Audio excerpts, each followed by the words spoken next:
one of the largest naval fleets ever assembled in history. The fall of 1943, the U.S. Navy is now in a position to begin initiating this long-anticipated drive through the Central Pacific that everyone has known is coming. Only a year before, Enterprise was the only carrier left to fight in the Pacific. Now, she's teamed with an armada. The flagship of her task group, Enterprise sails with light carriers Monterey and USS Belleau Wood, battleships Massachusetts and Indiana, cruiser Baltimore, and 6 destroyer escorts. She's also got her old friend, battleship North Carolina, veteran of the Eastern Solomons. Together, this force can deliver the fury of thousands of explosive shells and a venomous strike of more than 200 warplanes. There was a feeling that we had a lot of power and we're going to use it. Enterprise and the Pacific Fleet is about to set off on one of the longest naval campaigns in world history. It will mark the start of 560 days of war before she can go home. 560 days of pure hell. The Japanese Navy is not prepared for the return of the Gray Ghost. Their fleet is still licking its wounds, attempting to rebuild. Compared to the U.S. Navy's arsenal of new ships, the Imperial fleet is now down to 12 carriers, 9 battleships, and a mere handful of light and heavy cruisers and destroyers. For now, they're on the sidelines. But Admiral Chester Nimitz will not let up. Instead, he'll pound the enemy garrison with Enterprise bombs and American infantry. Target, the Gilbert Islands. Objective, seize Macon Atoll, the first of a series of enemy strongholds that must be annihilated. Strategy, bombard the island from the sea and air, then invade it with U.S. Army soldiers. The Gilbert Islands become important. They're an important stepping stone in the Central Pacific campaign, Chester Nimitz's campaign, which would ultimately end up with real estate in the Marianas. But to get to the Marianas, you had to step over 3 main island groups. First the Gilberts, then the Marshalls, then the Carolines, before you could get to Guam, Saipan, Tinian, and Rota. November 19th, 1943, Enterprise and her task group are within striking distance of her main target in the Gilberts, Macon Atoll. The invasion will be a 2-pronged assault. While Marines make an amphibious landing at Tarawa, Enterprise will support the simultaneous invasion of Macon by soldiers from the Army's 27th Division. The 2 forces will attempt to capture both atolls at the same time. Macon Atoll's main island is Butari Tari, an important seaplane and airbase that is manned by nearly 800 Japanese sailors, Marines, and Korean laborers. Butari Tari's land defenses include 2 tank barriers, one on the east near a village, and one to the west near Anchong's wharf. Each barrier is made of logs, barbed wire, concrete pillboxes, and anti-tank guns connected by a series of rifle pits.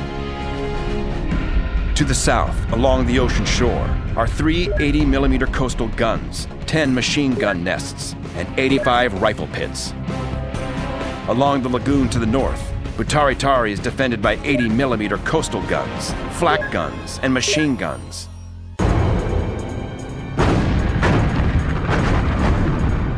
For 6 solid days, American shell fire has hammered away at these defenses,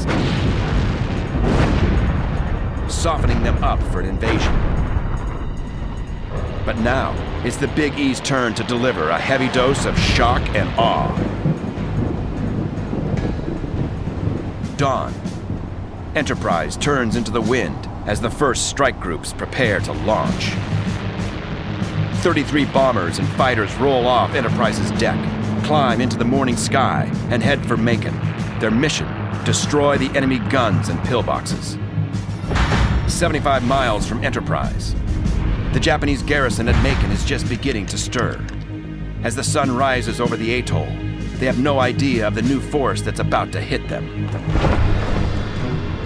As tired troops prepare for another day of bombardment, an awesome new weapon bursts through the sky over the Japanese garrison. It's the new F-6F Hellcat fighter. Since Pearl Harbor, American pilots have struggled against the infamous speed of the Japanese Zero. The enemy fighter plane has ruled the skies of the Pacific for nearly 2 years, outrunning and outgunning the Wildcat. Not anymore. Now, the U.S. introduces a weapon that will change the face of warfare for the entire fleet. The arrival of the F-6F Hellcat is a real watershed in terms of the American capabilities to both bring offensive firepower to the Japanese and also to defend the fleet effectively. During the refit, Enterprise took on a squadron of the new fighter planes. 33 feet long, with a maximum speed of 376 miles per hour to the Wildcat's 320 miles per hour. The F-6F is faster and 5 feet longer than the Wildcat. She's also got more firepower. With a standard armament of 6 50 caliber machine guns, she can deliver 2,400 rounds of fearsome ordnance on the enemy and can launch bombs or unguided rockets.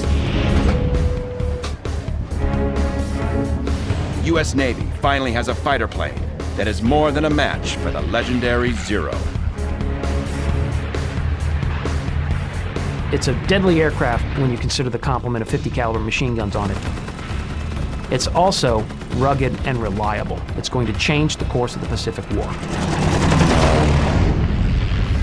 In command of the new squadron is Butch O'Hare, one of the best fighter jocks in the U.S. Navy.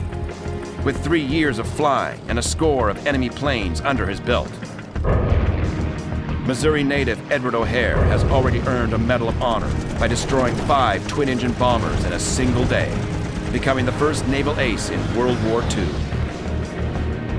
Everybody had just the deepest respect for Butch O'Hare because he was fearless. He was a natural-born leader. He was a hero. There's no other way around it. Now, at Macon Atoll, the Japanese are about to meet Butch O'Hare and the brand new Hellcat fighters of the Big E.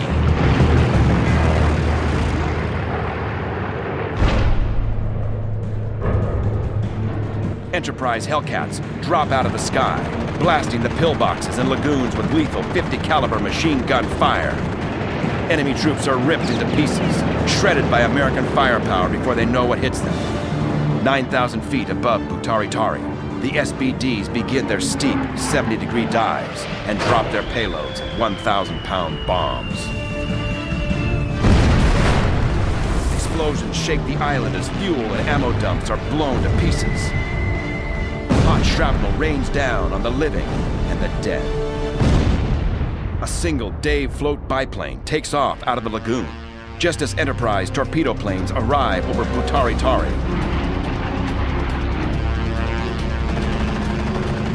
Moments later, it is shattered by the fire of Enterprise's fighters. The Enterprise TBF Avengers begin dropping 2,000-pound bombs. The heavy ordnance hammers Japanese gun emplacements, bunkers, rifle pits, and tosses human bodies into the air. The 1-2 punch of Hellcat fire and Enterprise bombs has reaped nightmarish results. Day 1 of the battle for Macon is a gruesome success. As one savage day of fighting ends, the U.S. fleet prepares for the next deadly phase of battle. November 20th, 1943.